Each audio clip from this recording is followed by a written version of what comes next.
Hi everyone, this is Jan with What You Make It, and I want to show you this first project that I completed using the Bella Vita scrapbooking kit for March. I picked out some of the more masculine papers because I have a layout that I want to do about my nephew and his songwriting. And so to maximize my paper and have plenty to use on other projects, I'm using a piece of the Coordinations cardstock, about 4 inches of it on the top, and I ran it through my Big Shot with a Cuttlebug folder that has kind of this inlaid brick. I'm just wanting to create some texture, visual texture for that along the top. Once you have done the embossing, a great way to get some distressed look, because you know with the Coordinations cardstock, when you sand it away, you get a different color underneath. And so I am doing that. I'm just sanding all of that off, and then before I move on to the next step, I want to wipe it down with just a damp cloth to get the kind of the dust put away. And I'm using some distress ink here in peeled paint and shabby shutters. And you'll see that wherever I've done the sanding, it actually is absorbing into the paper. So it really does give a distressed look. Now, another technique that I'm going to use here is I'm taking some gesso and I'm putting it in a little container, and then I'm going to use our Adirondack color spray in lettuce to tint that. Now, I will tell you that I really would recommend adding more of the color to it. I feel like it was a little light. Now I did go back and add more to it, but I'm not going to take up your time showing you how I did that. But I wanted to use it. I didn't want the white around the edges, but I really did want to kind of distress this, and I wanted it all the way around the edges and kind of put some up and around. If it's not exactly the color that you like, one of the things I forgot was that with the gesso, it was going to make it more pastel. So but here was my idea. I wanted the gesso because I wanted to actually do kind of a texture modeling paste kind of thing, which that would be another product that you could use. You can tint your modeling paste, but I had already done the gesso. Again, I ended up feeling like it was a little light, but I'll deal with that here in a little bit. I'm inviting you in on the process.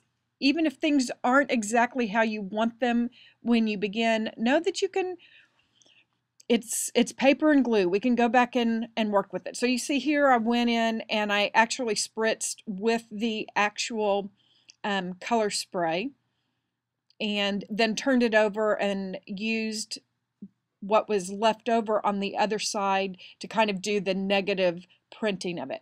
And I really like this a lot better, and I ended up adding a bit more color to it later still. Took the leftover, did a little spattering with it.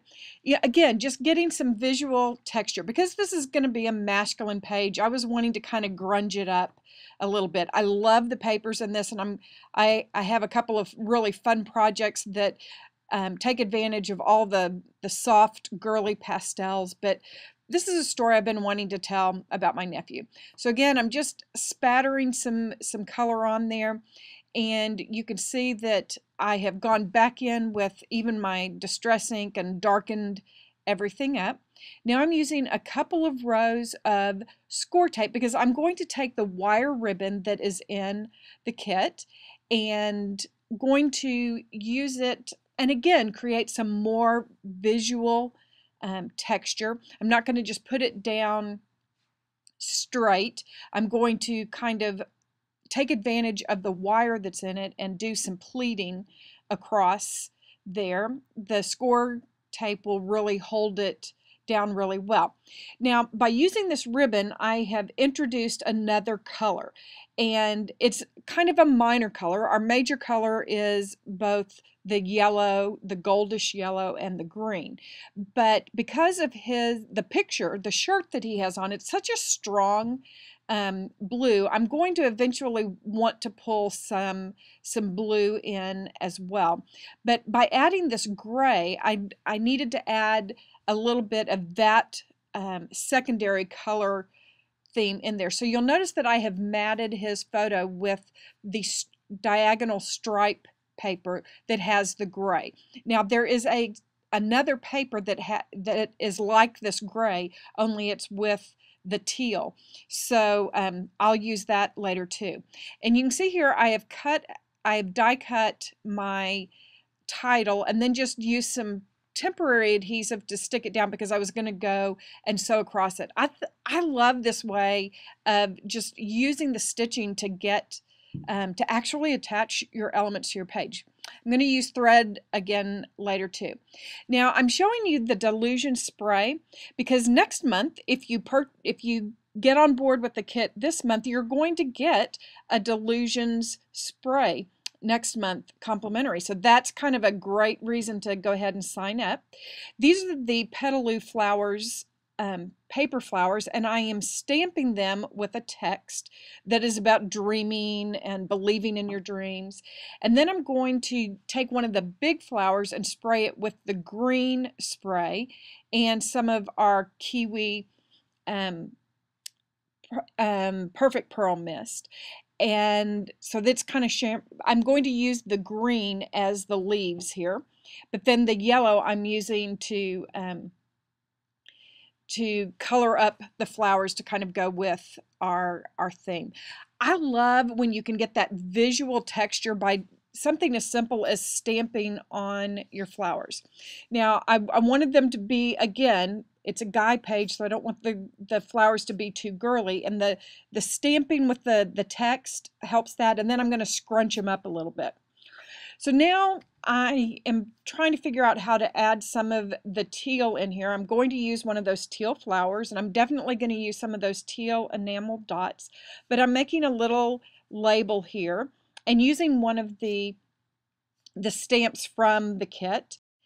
And what you're seeing me do is I made a test of the stamp, and I didn't really like how solid the impression was, so I'm using a bit of sandpaper just to condition the stamp, particularly when you're doing clear stamps with a dye ink. Sometimes you get a little bubbling of it, so if you'll just condition it with a little bit of sandpaper or a nail file, that will actually help you get a better impression. Now I'm also going to use that Peacock Distress ink and just edge this mat that I have cut out of that teal stripe that's like that gray stripe, but now lets me bring kind of a triangle of that blue that's in his shirt in here a little bit. Now here was another thing that I did. I took some thread just off of a spool and twirled it around, and I'm using my tiny attacher to actually attach it to the layout. I did it over there on the left, and then I'm bringing it down here on the right.